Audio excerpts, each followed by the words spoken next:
You're watching Global Watch on CGTN. Now we turn to the aftermath of the terrorist attack in Indian-controlled Kashmir. Pakistan has rejected Indian allegations of its involvement in a suicide attack. Thursday's attack left more than 40 Indian paramilitary soldiers killed, 44 exactly, after a bomber rammed a car packed with explosives into a military bus. The Islamist group Army of Muhammad says it's responsible. Kashmir is a Muslim-majority region at the heart of decades of hostility between India and Pakistan. The two neighbors both rule parts of the region while claiming the entire territory as their own. Now, for the latest on that, let's talk to our correspondents Ravinder Bauer in New Delhi and Daniel Han in Islamabad. Let's start with you, Daniel. Tell us more about Pakistan's reaction to India's harsh allegations. Well, Pandang, tensions are once again running high between Pakistan and India because once again there are allegations coming from the Indian side. Just like in previous strikes, even before investigations, India tends to create links of attacks with Pakistan. And experts say that this has become a never-ending cycle of blame games and denials. Pakistan has always reached out to India to engage in talks, but there has been no reciprocal gesture from the other side. If there is solid evidence that non-state actors used Pakistan soil to target India, then India must provide it, and Pakistan then will conduct investigations on its side. But without such cooperation, experts say it is very unlikely that solution will be found on this issue. Pandang. Right, and Ravinder, what's India's reaction to the latest incident? How is the Indian government treating this attack? Well, the very fact that Jaish-e-Mohammad, a Pakistan-based outfit, has taken the responsibility of the attack, the government is saying that Pakistan has to take action against the chief of Jaish-e-Mohammad and also against the organization which is operating from the ground of Pakistan. But on the other hand, there is a lot of pressure on the government to take a military action. But we saw yesterday, India took no time to take swift action in terms of launching a diplomatic offensive against Pakistan.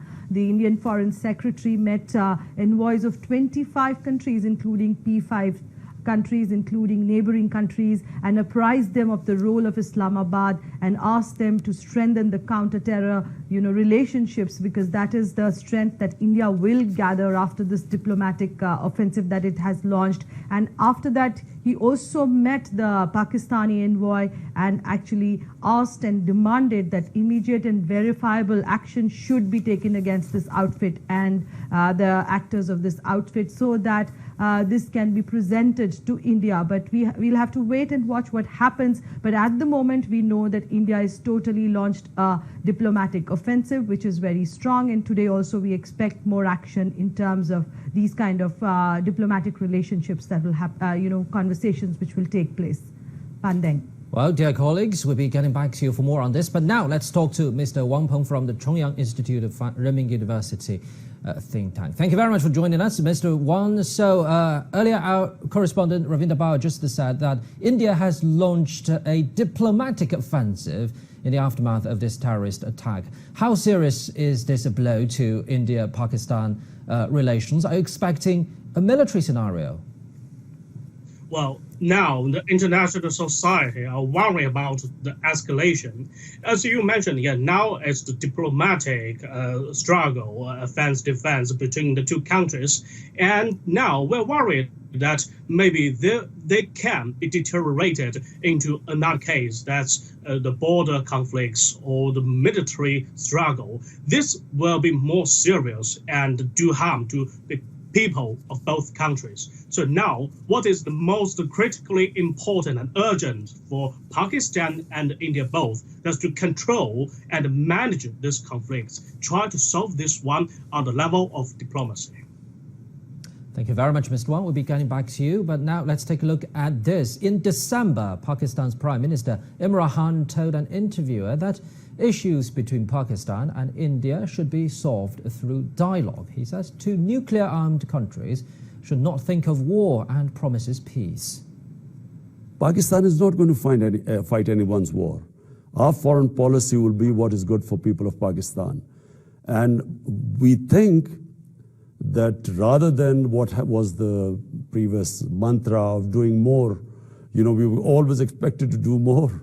Now Pakistan is going to be an ally in peace.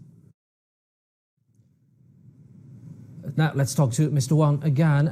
We just heard words from Pakistani Prime Minister Imran Khan. He wants peace, he wants better economic situation for his country, and he promised a better livelihood in his manifesto for the Pakistani people. But now looking at the reality, how difficult is it for him to fulfill his promises?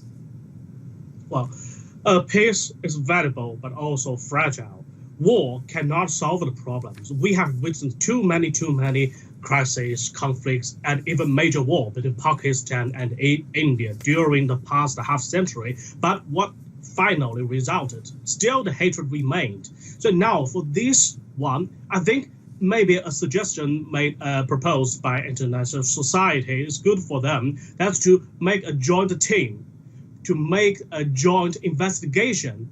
Firstly, before struggle, before even quarrel, debate, maybe they need to clarify what really happened and what's the result, what's the cause, and make the things itself clear, and then try to make the final solution jointly by both sides. This is more productive and good for the people of both countries.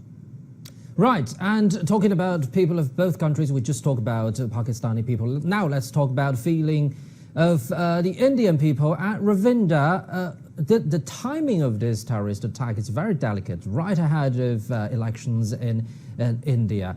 What's the political implication here? Well, tempers are running high, and we know that people are wanting a retaliatory action by the government. We saw that yesterday when the mortal remains of the soldiers were brought to Delhi. We saw a lot of emotion, and today again we'll witness more of it when the last rites are performed. But we have seen, but the government has actually called for a all political party meeting today, in which the Home Minister will be briefing the political parties about the security situation on the ground and also about the steps the government plans to take.